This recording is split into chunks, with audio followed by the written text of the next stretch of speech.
8 de la mañana con 30 minutos para tratar de entender la forma en que se asignan las curules, los lugares plurinominales en la Cámara de Diputados y el Senado de la República. Hemos convocado, y agradezco mucho que nos tome la llamada, Marco Antonio Baños, ex consejero del Instituto Nacional Electoral.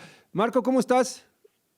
Estimado Primitivo, te saludo con muchísimo afecto y por supuesto con respeto a todo el auditorio. Oye, ¿cuánto tiempo estuviste en el INE? ¿Cuánto tiempo fuiste consejero, Marco? ¿Desde el IFE, pues? Mira, me tocó trabajar como fundador del IFE, estuve Ujú. 14 años seguidos en cargos ejecutivos, luego salí 3 años y regresé para cumplir 2 periodos, uno de 6 años para el IFE y otro de 6 años también para el INE, total 26 años para esa institución. No, bueno, te la sabes de todas, todas, y por eso te estamos buscando.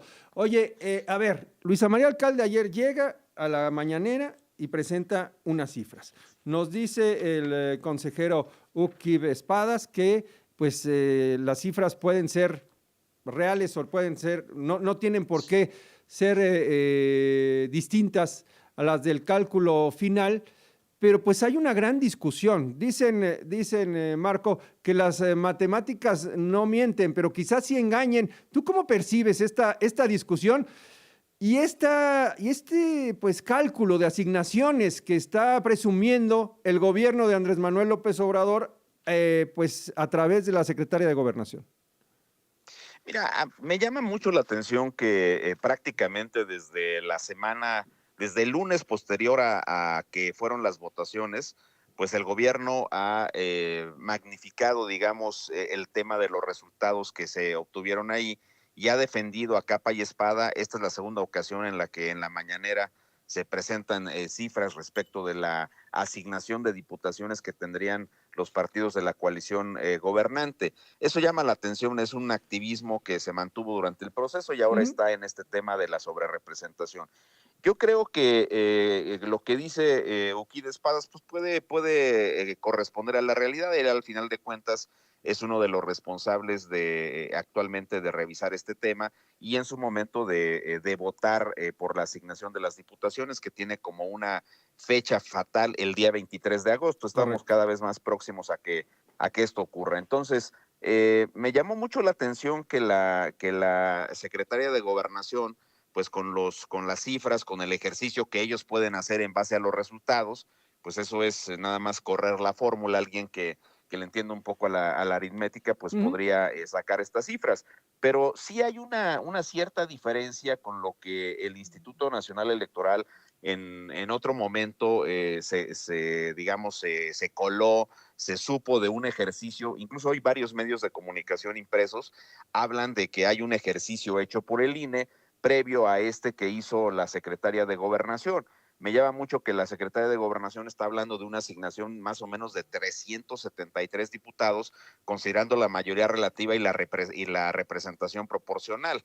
En el cálculo inicial que hizo el INE, a reserva de que se agoten los medios de impugnación y de que se puedan hacer los cálculos finales, Ujú. pues tanto Morena como el PT y el Verde sumaban 364. Tampoco No es es gran una diferencia diferencia. como de 11 diputaciones, pero Ujú. vamos, para que tú tengas la mayoría calificada en la Cámara de Diputados hoy día, Primitivo, necesitas 334 diputaciones. Y Morena, en cualesquiera de los dos ejercicios, en el que hace Luisa María Alcalde o en el que hace el INE, pues va a tener arriba de ese número, es decir, podría tener hasta 30 diputaciones más en el ejercicio del INE Ujú. o hasta 41 más en el ejercicio que está haciendo la Secretaría de Gobernación. Esos temas están ahí y la discusión entonces está en la forma en que se va a aplicar la famosa fórmula establecida en la Constitución, que como recordarás, Sí. pues te dice que hay dos límites para el tema de la asignación de las diputaciones. Por un lado, ningún partido puede, por los dos principios, el de mayoría relativa y el de representación proporcional, tener más de 300 diputaciones. Ujú. Y el segundo punto es que frente al porcentaje de votación que un partido sacó, no puede tener más del 8% de sobrerepresentación. Ese tema de la sobrerepresentación, hay que decírselo a la gente, es una cosa como una cláusula donde se garantiza que la Cámara de Diputados, como órgano de gobierno que también es, pueda tomar ciertas decisiones o votar leyes o en su defecto aprobar decisiones como el caso del presupuesto de egresos de la Federación, que como sabes es una facultad de la Cámara de Diputados. Entonces, lo que se hizo desde 1996 fue establecerle una regla al partido que tiene la mayoría para que por lo menos tenga una sobrerepresentación del 8%.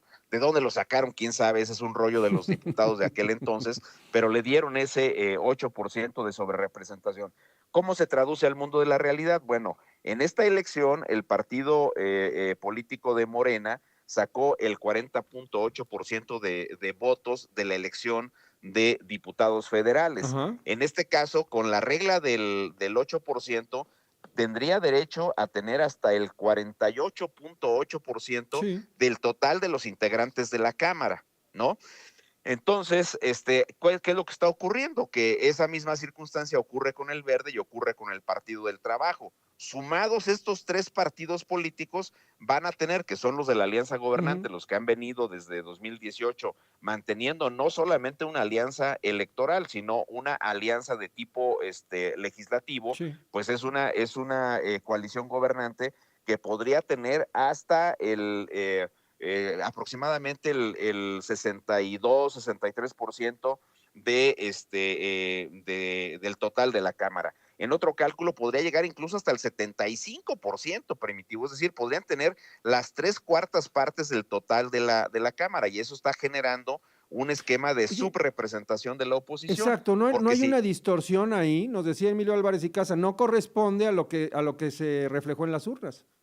es correcto, porque al final de cuentas, entre los tres partidos gobernantes, sacaron el 54% de los votos, vamos a Claro. decirlo así. Sacas el 54% de los votos, sumando el porcentaje de votos de Morena, más el Verde, más el PT, tienen 54%. Pero les vas a dar hasta el 75% de la integración de la Cámara. Sí hay una distorsión porque evidentemente el otro 46% de la votación se quedó distribuido entre los partidos de la oposición, Ujú. incluido el MC. Entonces, si tú sumas las diputaciones que le van a tocar al PRI, al PRD, que va a tener una o dos de mayoría relativa, aunque pierda el registro, las del PAN y las de, obviamente, MC, pues entonces ese 46% no se va a traducir a curules. Ellos van a tener un porcentaje menor, más o menos el 25%. Quiere decir entonces que tienen una subrepresentación de un 20% aproximadamente, y eso en términos democráticos por supuesto que no es correcto, sí hay una distorsión en ese punto. ¿Por qué? ¿Por qué se da esta distorsión? Se da por la regla de asignación que está para la representación Correcto. proporcional en la Constitución, en artículo 54, fracción quinta, que te dice que le das el 8% por encima de su votación a los Ahora, partidos no, mayoritarios. ¿a los partidos mayoritarios? Sí, a los partidos que sacan la votación Ahora, más amplia, en este no a caso todos les das el Morena, 8%. Morena, el Verde y el Partido del Trabajo, que, insisto, sumados, te Sí. van a tomar hasta el 75% de la Cámara. Ahora, Esa distorsión está generando la subrepresentación del resto de los partidos. Y eso es justamente la ajá. discusión, porque una cosa es la regla que está en la Constitución y otra cosa es cómo la traduces para que exista una representación adecuada en la Cámara de Diputados. Ese es el punto central que está en discusión ahora. Entonces la regla está mal. La regla está mal sin duda alguna, y eso, digamos, con independencia de los enfoques, los diversos analistas que han estado opinando sobre este tema saben muy bien que se requiere ajustar este punto. Y creo que además hay que decir una cosa, Primitivo, que no se ha dicho con mucha claridad. Ujú. Cuando en 1996, ciertamente en el Código Federal de Instituciones y Procedimientos Electorales se dijo que a una coalición se le asignarían diputaciones como que si fuera un solo partido, Ujú. esa regla se quitó en la reforma del 2007, y en consecuencia lo que ha venido ocurriendo es que esa distorsión se ha venido aplicando en menor o en mayor medida, pero así se ha venido aplicando. ¿Qué es lo que hay que hacer? Hay que corregir esa situación, porque además en 1996 incluso en las elecciones del 2000, del 2003, del 2006, las coaliciones electorales, Ujú. Primitivo, no se mantenían como coaliciones parlamentarias.